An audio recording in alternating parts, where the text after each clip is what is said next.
Pas. Mesdames et messieurs, c'est une information qui vient de nous tomber dessus. Et ça fait l'effet d'une bombe nucléaire. Nagasaki ou Hiroshima. Oui.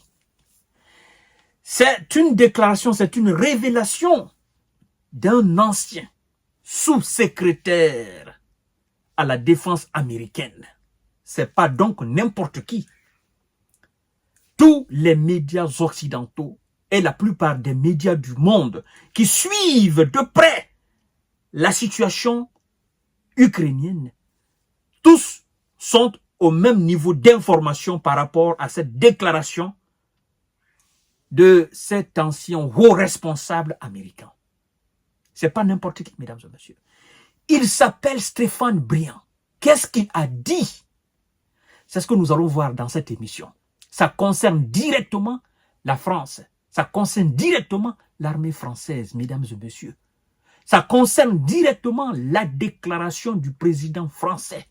Chères dames, chers messieurs, chères demoiselles, pour reprendre mot par mot les propos de ce ex-officier, donc ex-haut responsable de la défense américaine, partagez la vidéo dans tous les groupes possibles, parce que là, c'est pas une petite affaire, c'est pas une petite histoire. L'on se dit alors c'est à cause de ça. MC a fait cette déclaration d'envoi de troupes sur le sol. Partagez la vidéo dans tous les groupes possibles. Vous qui n'avez jamais partagé, partagez. Quel média relève cette information, mesdames et messieurs? Il s'agit de Asia Time. Oui, les troupes françaises présentes dans le Donbass. Ça veut dire quoi? Ça veut dire qu'il y a déjà des soldats français dans le Donbass. Et nous entrons directement dans les tréfonds de n'est-ce pas, de cette information très très chaude. Dans une tribune diffusée par Asia Times, Stéphane Briand, ancien sous-secrétaire adjoint à la défense américaine, révèle que des soldats français ont été déployés à Slaviansk en soutien à la 54e brigade mécanisée ukrainienne. Des soldats français ont été déployés à Slaviansk en soutien de la 54e brigade mécanisée ukrainienne. Il précise et il va plus loin. Partagez la vidéo dans tous les groupes possibles. Le monde doit être au même niveau d'information. Partagez cette vidéo dans tous les groupes possibles, mesdames et messieurs. Dans une tribune diffusée par Asia Time, Stéphane Briand, ancien sous-secrétaire adjoint à la défense américaine, révèle que des soldats français ont été déployés à Slaviansk en soutien à la 54e brigade mécanisée ukrainienne. Il s'agit des soldats français issus du 3e régiment d'infanterie, l'un des principaux composants de la Légion étrangère. Note Stéphane Briand. Il donne la précision exacte. C'est pas moi qui fais cette révélation. Non. C'est pas moi qui ai inventé. Non. Je reprends les informations d'un ancien haut responsable de la défense américaine. Et tous les médias actuellement se sont emparés du sujet, mesdames et messieurs. Partagez la vidéo dans tous les groupes possibles. Je vous ai dit que je vais vous informer. Je suis à la quête des informations les bonnes. Il s'agit des soldats français issus du 3e régiment d'infanterie, l'un des principaux composants de la Légion étrangère, note Stéphane Briand. Il poursuit en disant ceci, n'est-ce pas? Et de poursuivre que, pour le moment, une centaine d'hommes sur 1500 soldats de la Légion étrangère est sur place. Monsieur Stéphane dit quoi? Pour le moment, c'est une centaine d'hommes sont sur place. Sur combien? Sur 1500 qui doivent dans les conditions être déployés sur le terrain. Est-ce que vous avez entendu? C'est le français qu'on utilise ici. Et de poursuivre que, pour le moment, une centaine d'hommes sur 1500 soldats de la Légion étrangère est sur place. Déployés dans une zone de combat intense. Ces troupes sont censées aider les Ukrainiens à résister aux avancées russes dans le Donbass, indique l'ancien sous-secrétaire adjoint à la défense américaine. Il convient de rappeler notamment tout de même qu'en mars dernier, le chef du service russe de renseignement extérieur, qu'on appelle SVR, Sergei Narishkin, avait déclaré que la France s'apprêtait à envoyer 2000 soldats en Ukraine. Ça, c'était le mois dernier. Et le ministre des armées françaises, M. Sébastien Lecornu, est sorti ici pour démentir cette information. Vous comprenez? Les médias français, eux-mêmes, ils ont relayé ces informations. Mais cette fois-ci, c'est un haut responsable. Là, ce n'est pas des Russes. C'est un ancien haut responsable de la défense américaine qui fait cette révélation. Alors, mesdames et messieurs, l'affaire devient très, très sérieuse. Est-ce que le ministère de la Défense française va démentir l'information? Est-ce que le président français lui-même va démentir cette information? Est-ce que les officiels, n'est-ce pas, français vont démentir cette information?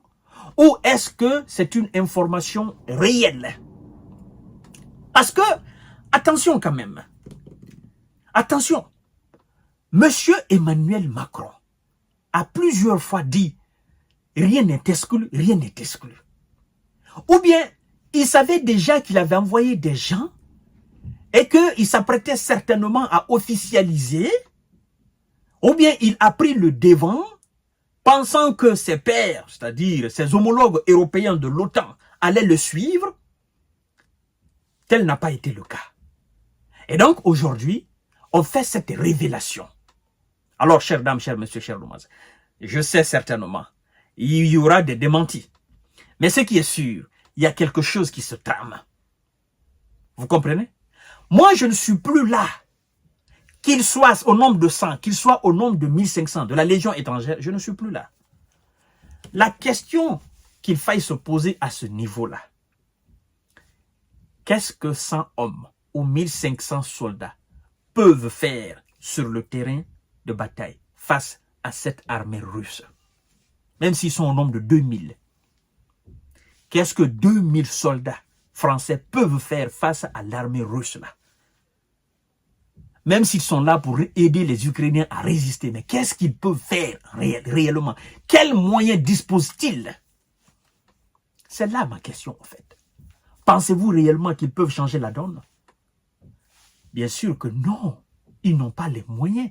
Ils n'ont pas la capacité. Même s'ils s'appellent la Légion étrangère française. D'accord? Même s'ils s'appellent la Légion étrangère française. Qui ont suivi toutes les formations, n'est-ce pas? Pour être un véritable soldat, rongeur, commando. Qu'est-ce qu'ils peuvent faire face à cette armada? À ces soldats russes? À ces moyens colossaux de la Russie? Moi, je me dis que c'est une peine perdue d'avance. Avant qu'il ne commence, c'est déjà perdu. Vous imaginez les lignes de front du nord au sud, actuellement, là où la Russie occupe, du nord au sud. Mais 100 soldats ou 1500 soldats, qu'ils soient maintenant des soldats américains, des soldats français, des soldats allemands, qu'est-ce qu'ils peuvent faire concrètement? En réalité, ils peuvent absolument rien faire. Oui, ils seront, comme les autres soldats sur le terrain, dépourvus de moyens et de force, et ils ne pourront pas résister. Ils ne peuvent pas aider les soi-disant soldats ukrainiens à résister à cette force terrible qui se présente face à eux. Soyons sérieux. Moi, je suis réaliste. Moi, je suis pragmatique. Je ne suis pas dans les faux débats. Je vous ai dit, et je réitère encore, pour que on puisse arrêter la Russie, pour qu'on puisse contrer cette force et faire basculer la balance en faveur des Otaniens, il ne s'agit pas d'envoyer de soldats français, encore moins de soldats américains. Il ne s'agit pas d'envoyer de soldats allemands. Et il faut une combinaison de forces terribles avec les véritables moyens. Quand je dis moyens, les moyens américains sans réserve, plus les moyens des pays européens sans réserve. C'est-à-dire qu'ils entrent même dans cette peau de pouvoir arrêter la force russe. C'est-à-dire qu'ils se donnent les moyens sans limite. Sinon, envoyer quelques soldats de par-ci par-là, ça ne changera rien. C'est ce que j'ai dit à MC. MC, si vous voulez changer, si vous voulez avoir ce véritable rapport de force sur le terrain, 1000 hommes ne suffit pas, 2000 hommes ne suffit pas, 5000 hommes ne suffit pas, même 10 000 hommes ne suffit pas. Vous savez ce que vous devez faire, comme je viens de le dire là. Les gros moyens. Vous regardez ce que la Russie envoie sur le terrain. Vous envoyez le double ou le triple de ce que la Russie envoie en termes d'armes de destruction, en termes de chars costauds, en termes de missiles, et vous, c'est-à-dire, vous le faites sans réserve. Vous vous en foutez que ce soit le territoire russe ou que ce soit le territoire ukrainien. Vous frappez comme vous voulez, comme la Russie frappe, vous frappez comme ça. Et puis maintenant, vous allez voir si Vladimir Poutine va s'arrêter ou pas.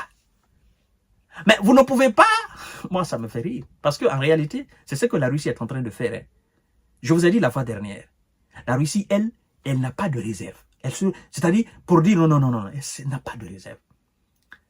Vous comprenez? Les seules armes que la Russie n'utilise pas pour le moment sont des armes nucléaires stratégiques, parce qu'elle sait qu'elle n'a pas besoin d'utiliser cela. Vous comprenez? Sinon, grosso modo, des missiles longue portée, machin, elle utilise tout sur le terrain. Et de l'autre côté, on dit non, il faut envoyer des missiles, mais il ne faut pas que ces missiles frappent le sol russe. Non, l'Allemagne et la Russie et la France sont en train de se quereller par rapport aux armes, aux missiles russes, parce que voilà, l'Allemagne ne veut pas que ces missiles soient utilisés pour frapper le territoire russe. Mais comment vous allez gagner face à la Russie avec ça? Si vous voulez arrêter les Russes, prenez le gros cœur. Le gros cœur, envoyez ce qui peut faire mal à la Russie. Sans quoi, vous ne pouvez pas.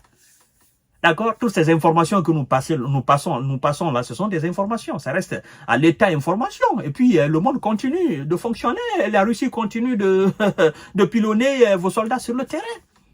MC, il faut une politique pour convaincre les Américains, les Allemands, les Britanniques à vous suivre dans cet élan. Si vous voulez être le porte-flambeau du bloc occidental, menez cette bataille de l'interne.